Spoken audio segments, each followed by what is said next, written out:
Thank you for tuning in to Growth Island again. So it seems that poop is the new black, or at least around all of my nerdy friends, everyone is talking about what is that microbiome, hot words such as like the Bristol skills and other things. And you might be sitting listening like, oh shit, now I need to get out of this podcast. But this might actually change your life. And I got a really cool doctor in who knows a lot about poop, who knows a lot about the microbiome, and has studied this that can actually provide us some actually help to start improving our health. So I got Dr. Ulrik Hjerpsted, that name. He runs a functional clinic. He's a specialist in heart disease as well, and I'll let him explain it in the better words as well. So Ulrik, thank you so much for coming on. Thank you. Thanks for having me. Just to clear up, it's Dr. Hjerpsted, but it's also not the heart specialist. I'm a vascular surgeon, and then I'm a co-founder of Copenhagen Center of Functional Medicine. And you had some questions for me, I reckon. Yes, thank you. So just briefly, like your normal medical doctor, I just had another episode as well with a functional medicine doctor from Germany who kind of had her own journey of being like, medicine is amazing. She ran into her own health challenges and suddenly like the normal system just didn't work. She went to one specialist after the other until she ended at functional medicine and suddenly found her interest and got out of the Hashimoto disease. So how did you get into this? Were you just like the perfect, healthy doctor that's like, my colleagues are kind of boring, I want to learn something more? Or like, what's the story? No, I think a lot of guys in functional medicine have exactly the same entry point. And I think it's a lot about meeting a healthcare system that is meant to be for acute diseases or like really acute things. Like if you have a really high blood sample of this, then you go to the doctor, you get a positive test, and they say this is wrong with you, and that is really good. If you break an ankle, you can go to the hospital and say, hey, it's broken, and come back. But if you have this low-grade inflammation disease or Hashimoto's or like different joint disease or lung diseases, like where it's just a little bit and it irritates you a little bit every day, it's really hard for the doctors to say this is wrong with you and you can fix it like this. And that's why people start working with alternative methods, and that's why functional medicine is on the rise, because instead of just looking at the eye that is red that day, they look at their whole body and say, okay, this is wrong with you, this is wrong with you, and like accumulate all the evidence pointing at one direction, is that there is something wrong with you, instead of going to a doctor say nothing's wrong with you, nothing's wrong with you, nothing's wrong with you.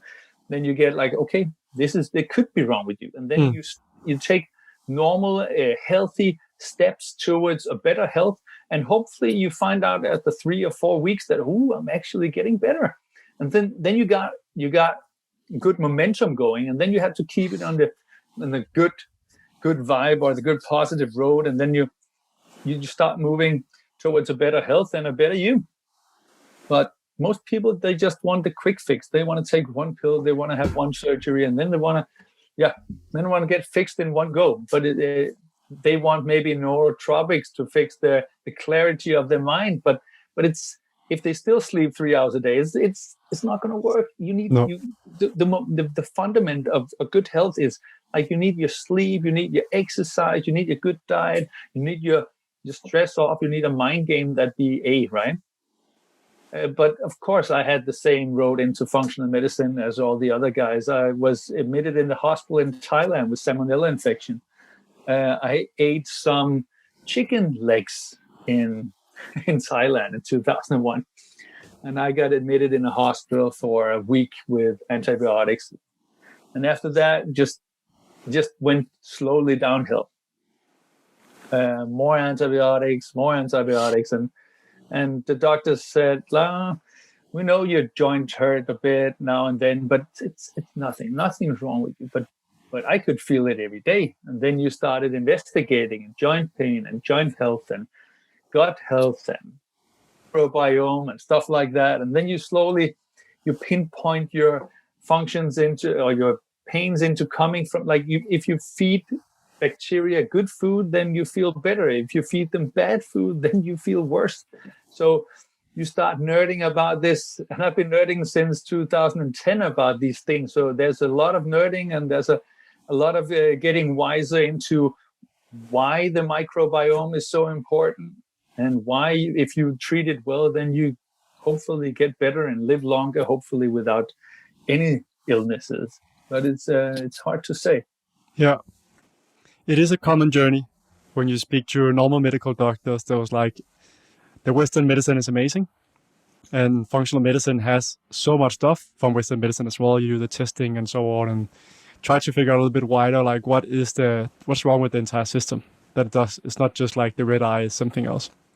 So today we're going to talk about the microbiome.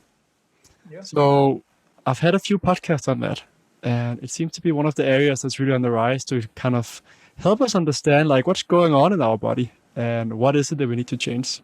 But could you kind of give a few words on like what is the microbiome and why does it matter? Yes, I can. So I think first off, the microbiome is all the bacteria in your body and on your body that like helps you or don't help you, depending on what kind of bacteria there is. But you can have bacteria on your skin that actually make sure bad bacteria cannot stay there, because they live there already, right? And it's kind of like the same in your gut. You have a lot of bacteria, like 2 kilos of poop and bacteria living in there, and they they fill out the space, right? So they live there. If you eat food, then they help you digest the food. So you have these bacteria. You were given it by birth by your mom. If you have vaginal birth, then you inherit some of her bacteria. That's why some of the C-section patients are a bit more hit when it comes to microbiome. Then you start in the oral phase of your childhood and putting everything in your mouth, and just everything just have to go in there. You have to fill up that microbiome. The microbiome actually peaks when you're 6. And from that, the diversity just goes slowly downhill. If you eat bad food, if you take antibiotics, if anything goes, it goes south. It's not like, okay, you and me, it's not like we start running around in the forest and putting things in our mouth with dirts on it, because we don't have that attitude anymore. We were told we're not allowed to do it, and we should be careful, right? We need to wash our hands extra and like sanitize and so on. Especially now in Corona, it's not good for a common microbiome that we sanitize so much. So if we talk about nutrients and how the bacteria helps you, it's about like you have all these bacteria, and like when you eat food, let's say gluten, and it's slightly an irritant for the body, but we have saliva in the mouth, then we have the acid in the stomach sac, and then it comes down to the gut, and hopefully we have like good bacteria that helps you digest the gluten, and then the gluten is not doing any damage. But if we over time eat a lot of pesticides, herbicide food, it kills the bacteria. If we take a lot of antibiotics, it kills the bacteria. So we have a harder time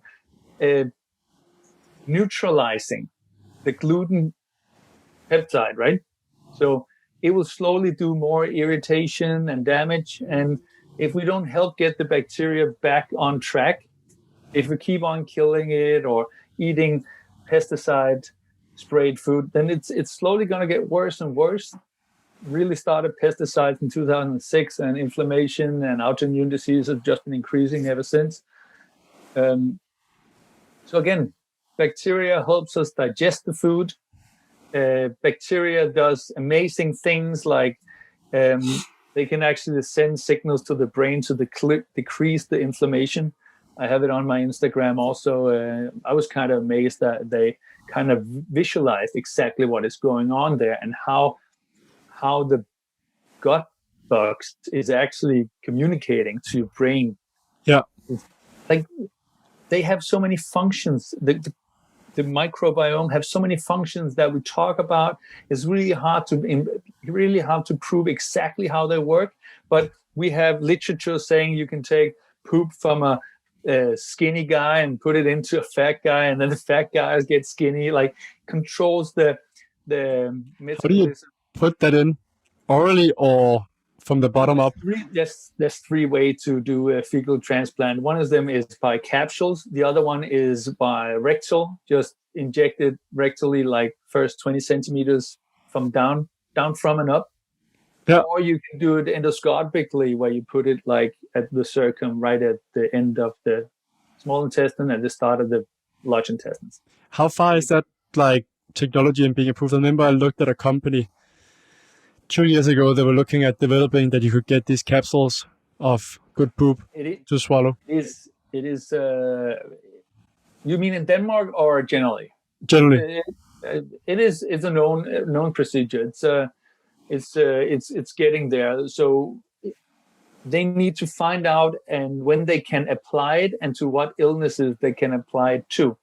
But they have like Clostridium difficile, which is an infection. That is kind of like if you get that more than once, then maybe there's a clear let's go or on that treatment. Yeah. And they're doing a lot in the state and Canada and different places in the world. So for that illness, it's well known that it works a lot. But for other gut-related issue, it's very experimental. Like we're using it on inflammatory bowel disease. We're using it for chronic Crohn's. We're using it for other illnesses or just like diarrhea, chronic diarrhea. It's getting there. It's in the test periods at the moment, so it's gonna be huge in 5 years. But there's a lot of EU factor, but it's one of the only ways that you can increase the microbiome. Like probiotics is good, but when you stop taking it, it doesn't work as much anymore. So I was kind of told the example of how to understand probiotics by one of the other people I interviewed. He said like you can kind of see it as you send a bunch of tourists into an area. Yeah. A few of them might stay, and they're definitely going to make some changes to the place, but they're going to leave again. Yeah. So like they can do some positive or negative changes depending on what you're getting in, but you shouldn't expect it as like residents coming down and helping out that way. But that's why fecal microbiota transplant is better, because they are used to living in a gut. So you send them into another gut. So it's the same place, just a different, it's the same color, it's the same environment. So they stay, but at least there's a higher chance of them staying. But again, if you don't treat them right, if you send them in and then you still eat your McDonald's 3 times a day and you don't get your exercise, you don't sleep and you're stressed, and like if you don't treat them right, if you don't get the pillars of health fundamentally fixed first, then it won't change anything. No. They also found out in Canada, like when you do the fecal microbiota transplant, after 3 months, like the tourist is out. Yeah. But it's like then they just go away. And if that's because people don't stick to a diet, don't know what they're allergic to in the beginning. So let's say that your gut is highly reactive to gluten, lactose, red wine, cheese, tomatoes, for instance, and then you get the transplantation and everything's fine, but then I want to eat cheese and red wine again, and then when you do that, then you have diarrhea and all the bad good bugs that you got in that just like flushed out. They didn't get the time to stick. So let's, before we dive into it, because I was about to go out of a tandem with a personal story as well, but I'll save that potentially for later. So we know now that the microbiome or biome is super important. We know that it has a huge influence on many different diseases. We also know, we've seen studies that it has an influence on depression and so on.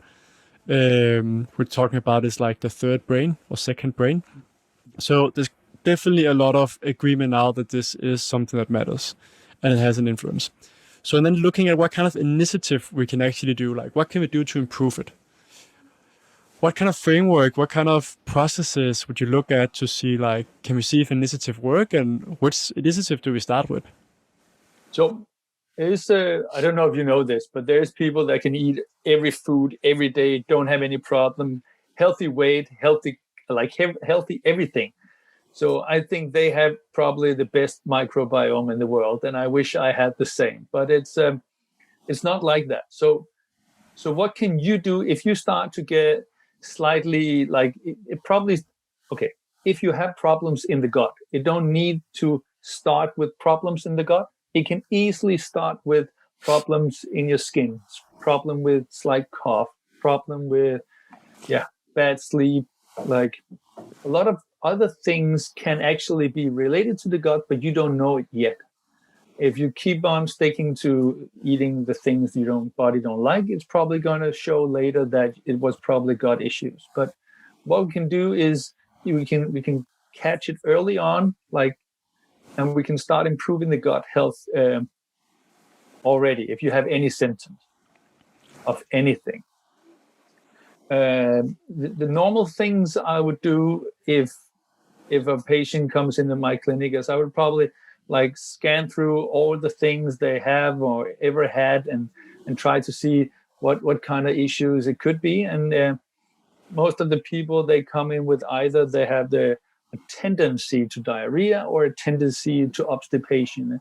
And sometimes there's something that triggers them. So it's like, if I go in another time, so then all of a sudden I'm very constipated.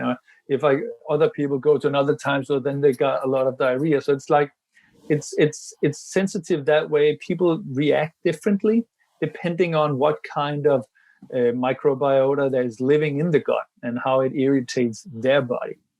But if you have either of those things, if you don't have one solid poop one time a day, you can probably improve something. So what can you improve? Like, depending on variations on what your different type, I would for most time, I would recommend a daily walk. Yeah. It's simple. If we just quickly jump back, Ulrik, so like talking about frameworks is like, you can actually note down how you're feeling, because one of the challenges is often that people forget how bad they were feeling before. So it can be as simple as just journaling down. People often ask me like, do you feel a difference for all these supplements, all this stuff you do? And it's like, it's hard to remember. But when I eat something that I wouldn't normally, then suddenly I'm tired. I'm just like, I don't have the energy. I'm like, okay, that's how I used to feel. So the mind has a tendency to forget. So we can I've seen many people like just write down like how you're feeling. And if you have some either skin issues, you can take a picture of it. If it's like psoriasis or other things that can also be gut related. There's the Bristol scale as well.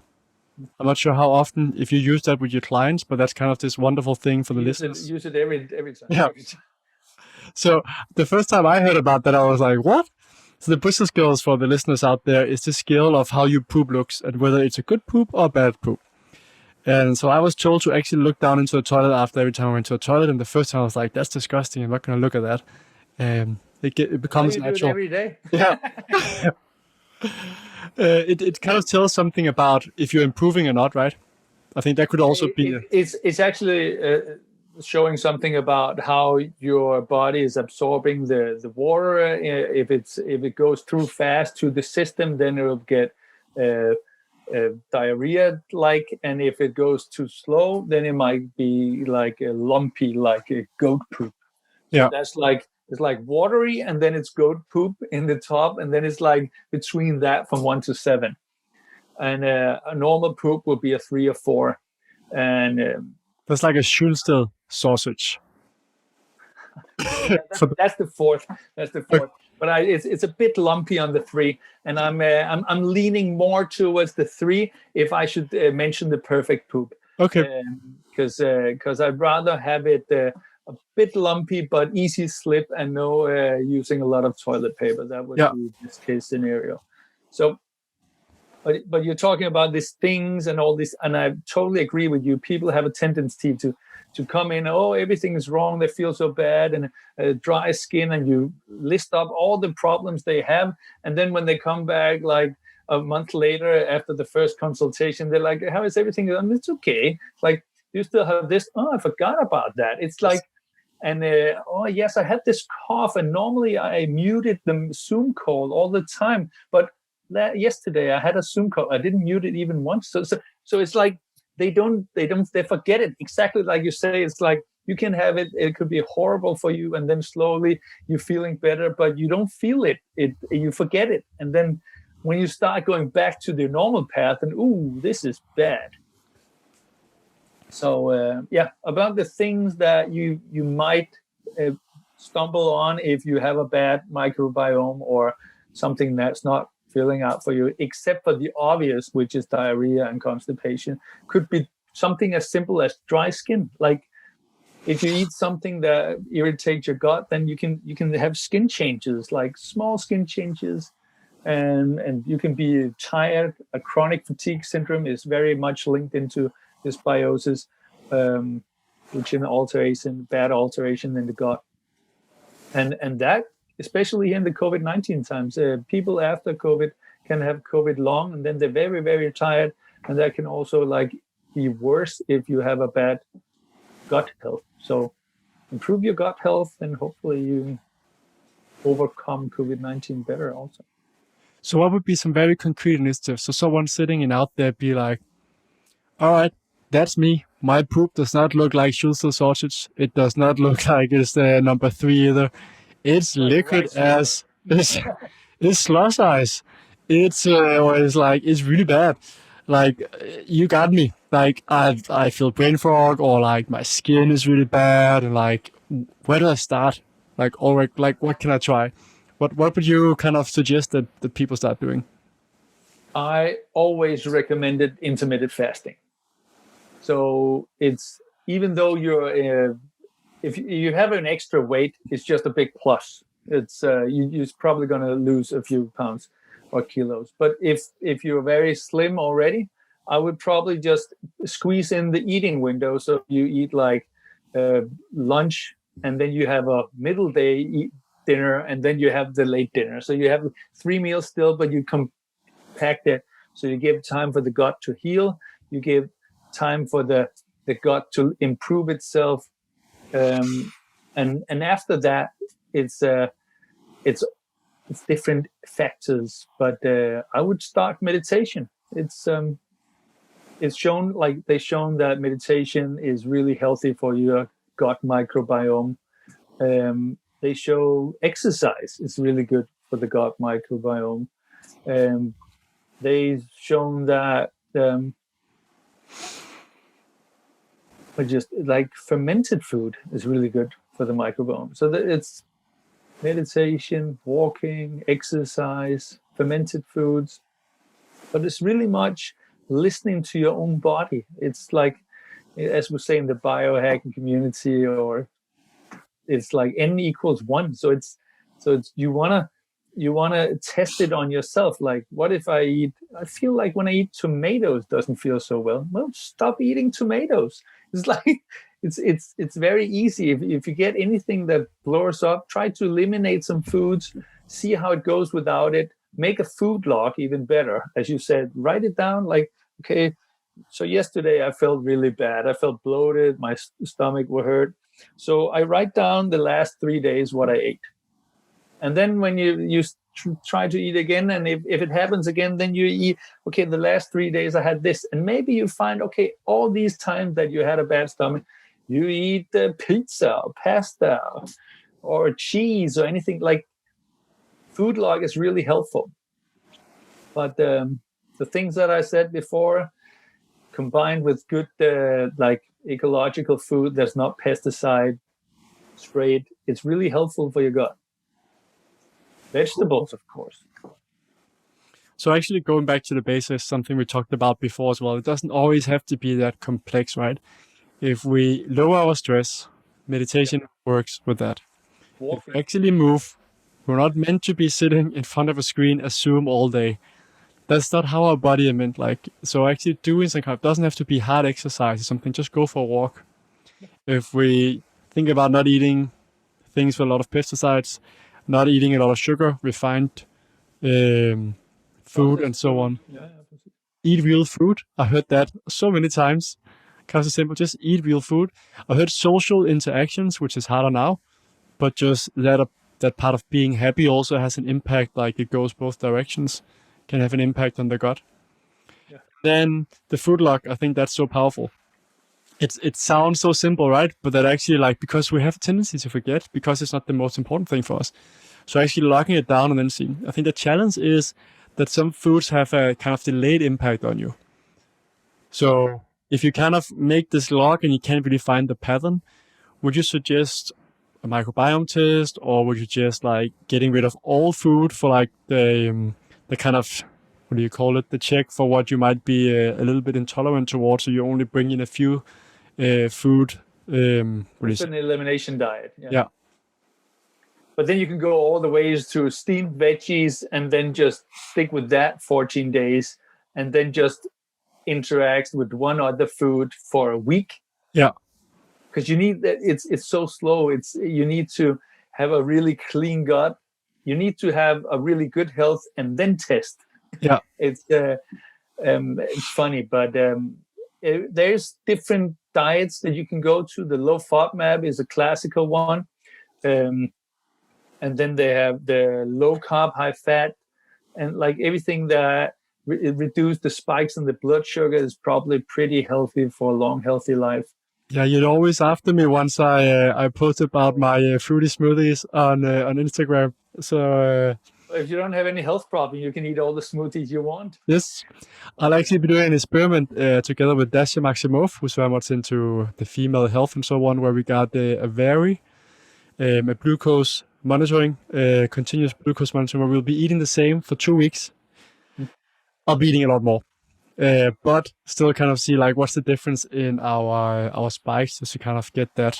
But again, as we talked about earlier, start with the basics. You don't need like expensive tech or anything else. Many things you can figure out just by going back to the basics, and then you can start adding up. I think that's one thing I really appreciate about your approach. Like you also had my dad in, and instead of just throwing a bunch of tests and everything else, you're like, let's start with the basics. Once we kind of get that cleared, then we can start going more nerdy about finding the next, right?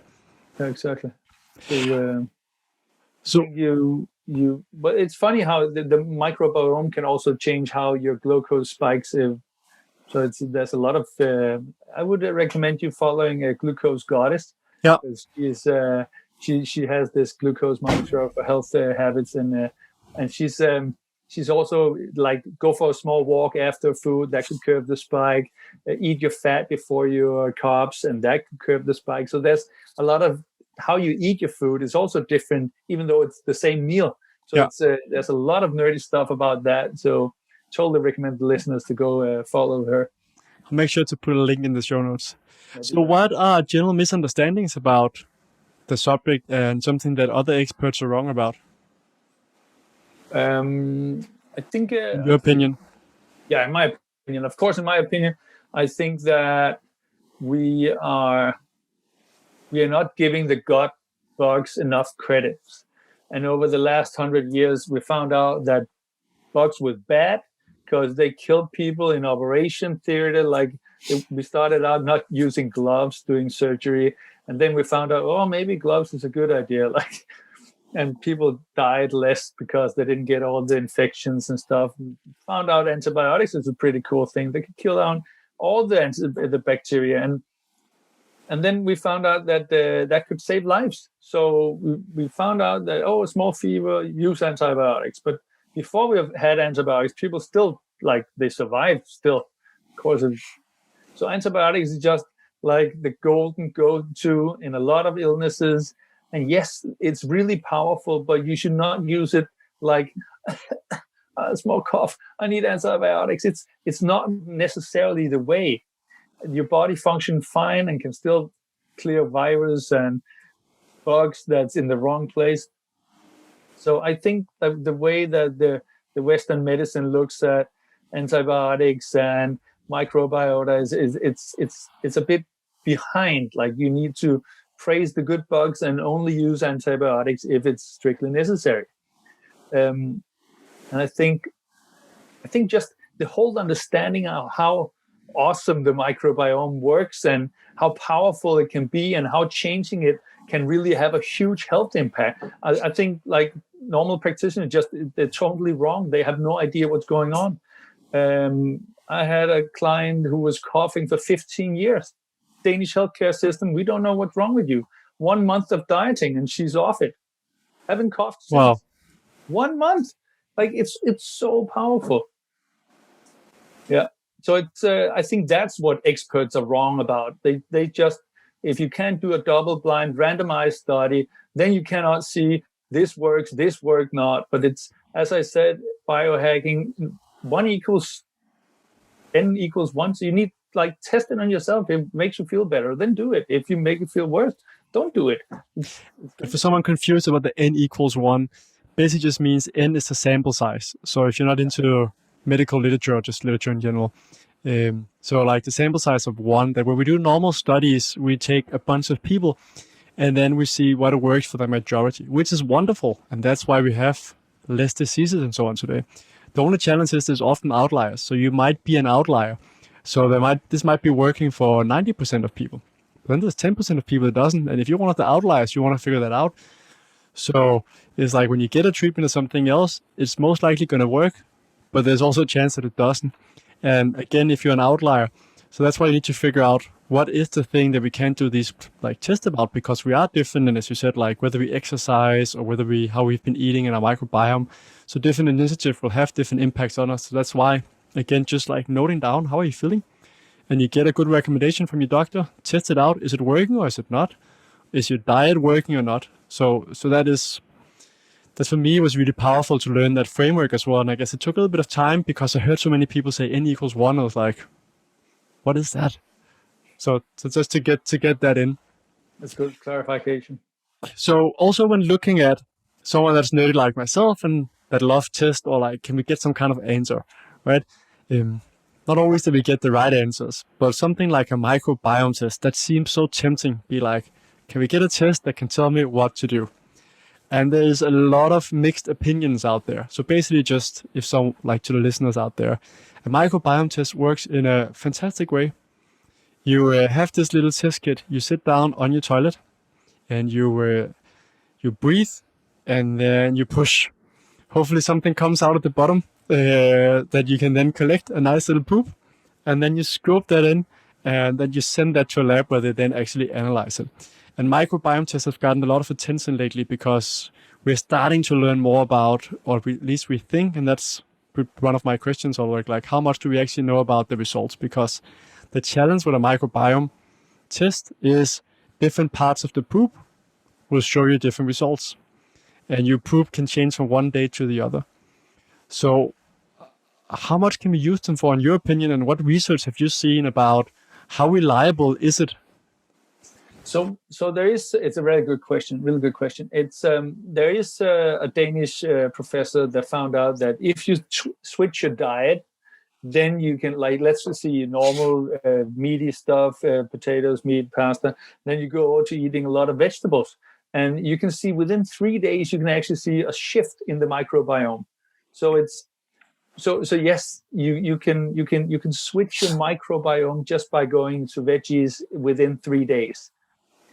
So if you have problems like gut related, or you don't know if it's gut related, but if you have joint problems, inflammation, low grade inflammation, thyroid problems, lung problems, any problems, you can probably try to fix your gut first. But if you don't do the basics, if you don't get your sleep, if you don't get your exercise, if you don't eat right, if you don't get your stress or mental A game on track, then you can do a test, but it won't show you anything new.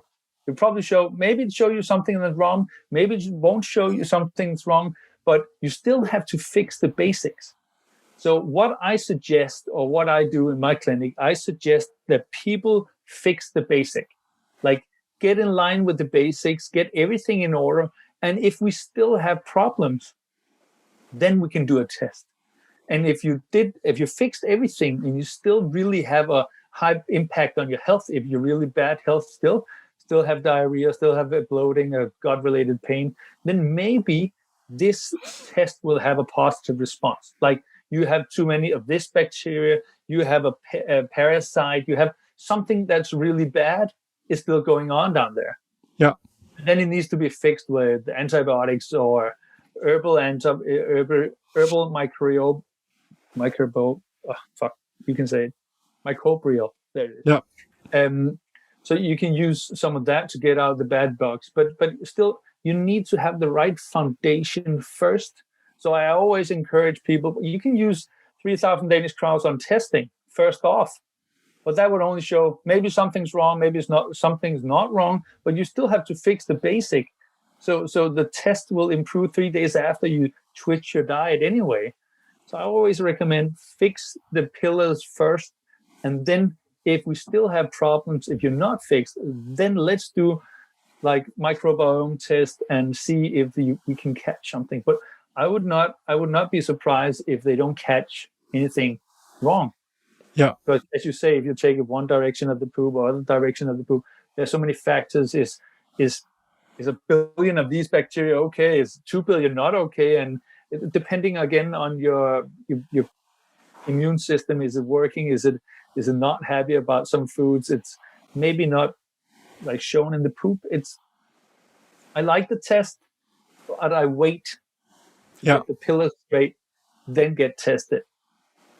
And what do you have any idea of like the verdict right now on like the scientific literature and like how reliable is it? Because that's been one of the questions that I've faced, and also one of the listeners wrote like, what do we know about genetics and nutrition from a microbiome test? Like, is it basically bullshit? Like, are we in the super early stage where companies are saying like, well, we can tell you what to eat from your microbiome test? I believe we are pretty much early stage. People are desperate.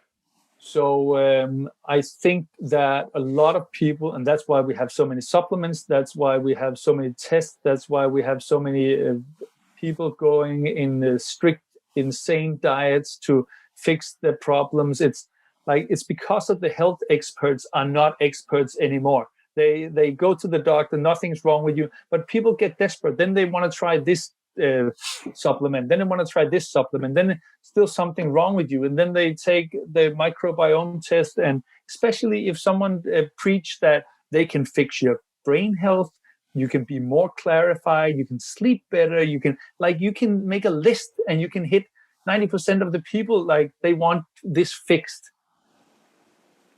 Like, so it's so easy to pitch for people, it's so easy to sell people stuff, but I think if you don't have the gut to change your diet, I mean, if you don't fix the pillars first, then you're still probably going to get a negative test, but you still have to fix the pillars.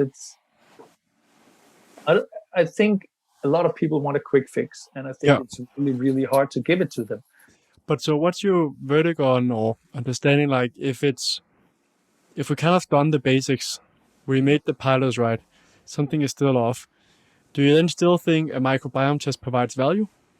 Or is it kind of like we need to test something else? It might give us some answers, and the literature is probably like, we'll have the verdict in 5 years because it takes a lot of time to do the proper trials and validating everything and so on. Or like, what's your? I would totally give it value. The GI test is good for finding out if there's a lot of pro-inflammatory bacteria living in your gut. Like you can have really big red liners. You can have bacteria that's not supposed to be there. You can have parasites. You can have. I think it should be a good. If you don't have improvements after 3 months of fixing your diet and lifestyle, I would totally take a GI test. Like if you don't have any improvements, because like improvements don't come overnight. Like you've been using 30 years of your life destroying your gut, and then you try to fix it in 4 days. No, easy now. It's gonna take time. So these pillars need to be fixed for a long time, and then maybe slowly you will feel better. If you don't feel better, I would do a microbiome test. Got it. All right, time is running fast, Ulrik. So we're gonna do a fireside, like quick questions. So one of them, a question that I also got from the listeners is, how does the gut impact the thyroid and vice versa? Do we know anything about that, or is that something you've seen literature on or experiences within the clinic? Yes, a lot of the Hashimoto's or thyroid problem is mostly because of like antibodies against the thyroid, and it decreased the function of the thyroid. Iron supplements is known to improve thyroid function, but also like changing. It's like a filter organ. It's very small here in the throat, but also the lungs and the thyroid is like filter organs. So the blood come up and it leaves some of the. If there's inflammation markers running around the bloodstream, then it can hide there, and it might give people a problem with the thyroid. So I think a lot of impact on the thyroid. It's one of the most impacted organs, I think, from the gut, besides the lung and the joints. So it's on top three. If you have gut problems, you probably have problems with lungs, joints, and thyroid. I would probably say it's. Got it. Next one. Do we know anything about how birth control impact the microbiome? Have you seen any research or had any patients where you're like, okay, something happened here? It's hard to say exactly what's going on. There's a lot of buzzing in the literature about there might have an impact on different kind of absorption of nutrients of it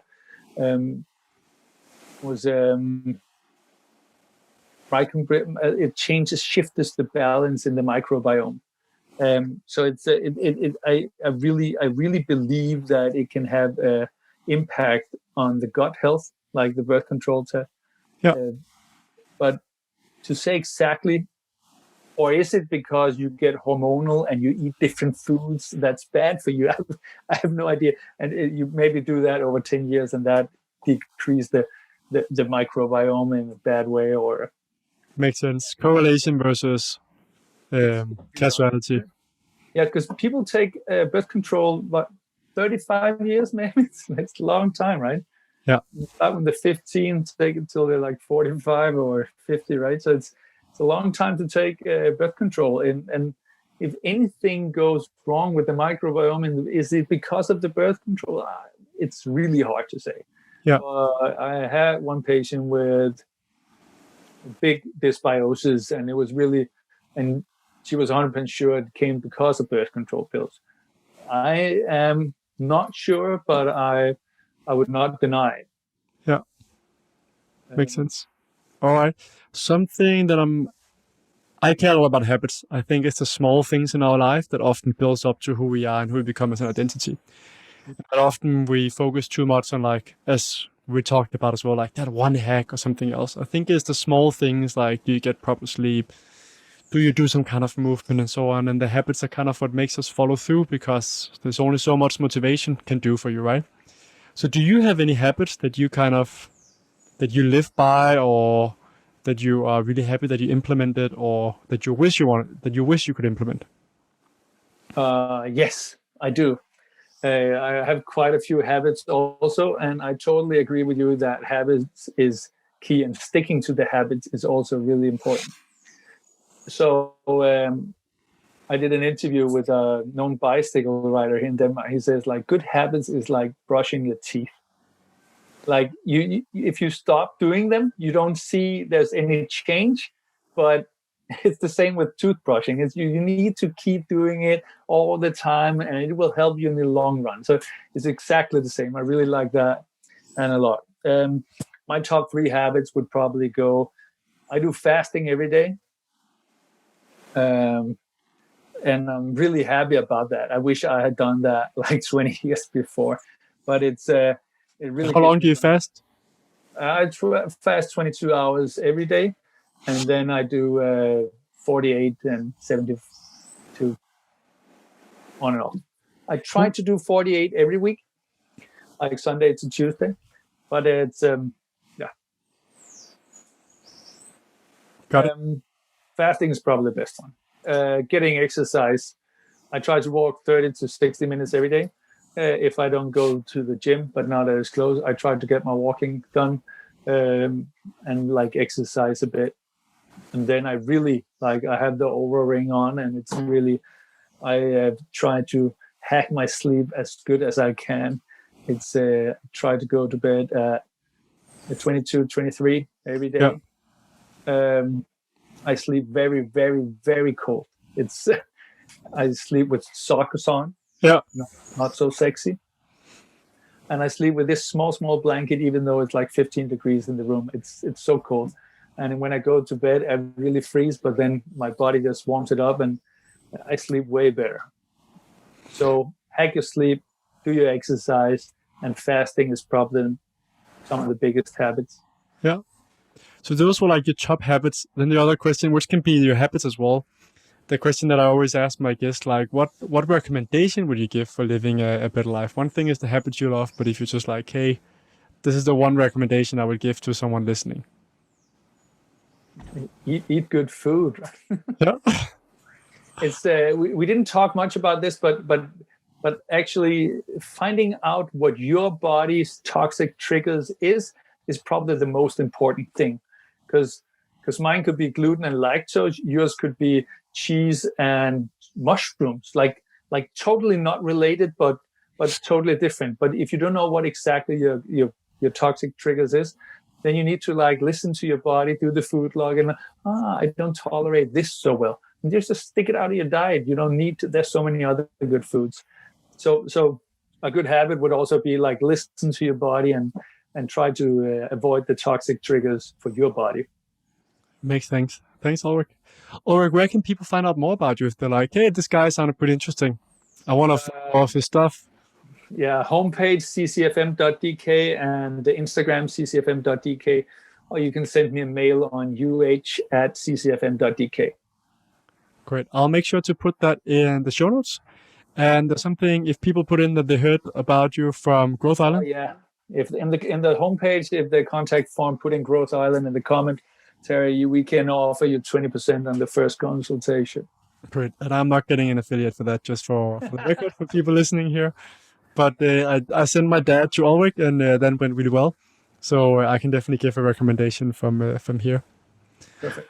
Ulrik, thank you so much for taking some time out and sharing some wisdom. Thanks for having me. Cheers. Bye.